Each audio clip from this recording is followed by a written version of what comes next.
This is Pastor Ray. Get to join with you and you with me on another Wednesday night.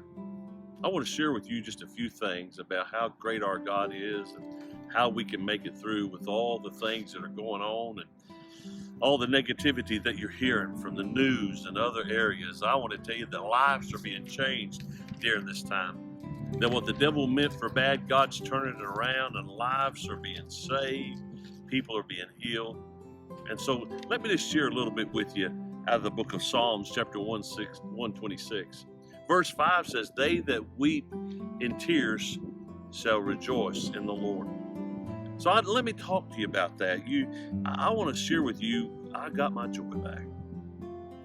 So let me ask you the question. Have you got your joy, or what has happened to your joy? I realize with all the things that are going on, there could be a lot of things. Man, Pastor, I've just struggled with having my joy. Or no, you feel like you don't have any peace, or fear seems to creep around you and surround you. So I want to challenge you. Just like Israel was in this Psalms, was facing captivity, and God promised to take them out, to give them victory. Israel had been in captivity with Babylon, and they had lost their joy, they had lost their love for God, they had walked away from God, and then God began to deal with them. And they began to cry out, they began to seek God, and they began to pray to God. I want to challenge you in this time. Don't let the enemy separate you from the presence of God and the power of God and the peace of God. Don't look to man's ability to solve your problems, because man will let you down. But if you'll cry out to God, he'll get you through. He'll get you through all the situations, and he'll help you and give you strength. The psalmist put it this way in Psalms 126 and verse 2 through 4. "Then our mouth was filled with laughter, our tongue was singing. Then they said among the nations, the Lord has done great things for them. The Lord has done great things for us, and we are glad. Bring back our captivity, O Lord, as in the streams of the south." So I want to challenge you. They that sow in tears, be a sower. Be generous. Worship God and seek Him, and intense your prayer life, because I promise you, it pays off. The law of sowing and reaping really works. The more we sow, the more we reap. So we want to sow good stuff, don't we? In our pain, in our brokenness, cry out to God in prayer. Don't let it make you bitter, but let it make you better. Let it challenge you to seek God in a deeper way. Hosea chapter 10 and verse 12 says this, "Sow for yourself righteousness, reap in mercy. Break up that fallow ground, for it is time to seek the Lord till He comes and rain righteousness on you." So break up that hardness. Keep hitting, keep knocking, keep going, because God's hearing you. And don't back up. Don't let the devil take away what God has given to you. Stand firm. For they that pray and keep on praying, God's going to move in their lives. I want to challenge you to dig and plant that seed like you've never planted it before. Or maybe you've been struggling. Things have not been going like they should. You haven't been given in your time and in your worship and even in your tithes. The Bible talks about those that obey Him in that area.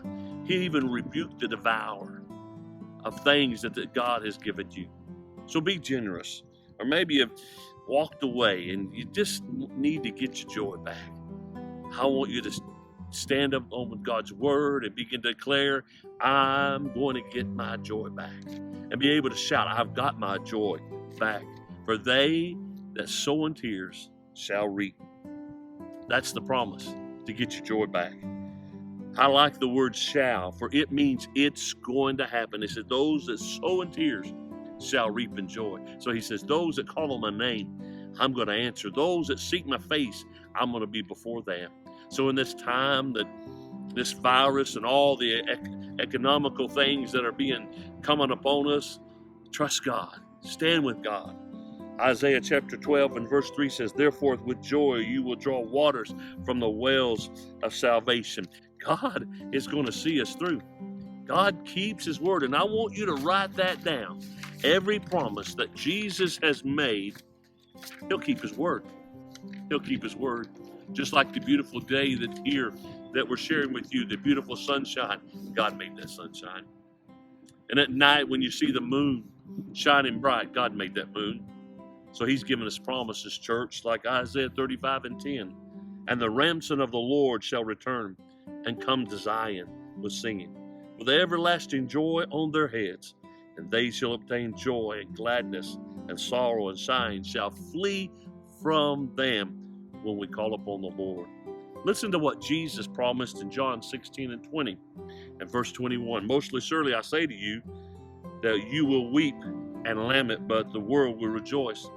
And you will be sorrowful, but your sorrow shall turn into joy. A woman, when she is in labor, has sorrow because her hour has come. But as soon as she's given birth to that child, she no longer remembers the anguish for the joy that a human being has been born into the world. Harvest is coming. I believe God's going to turn what the devil's been trying to tear you up with. God's going to turn it around, and you'll be able to declare, I've got my joy back. So keep sowing. Harvest is coming. God's moving. God's blessing. And you'll be able to declare, I've got my joy back. So church, remember, our Father's faithful. Our Father's going to keep His word, and He's going to stand with us.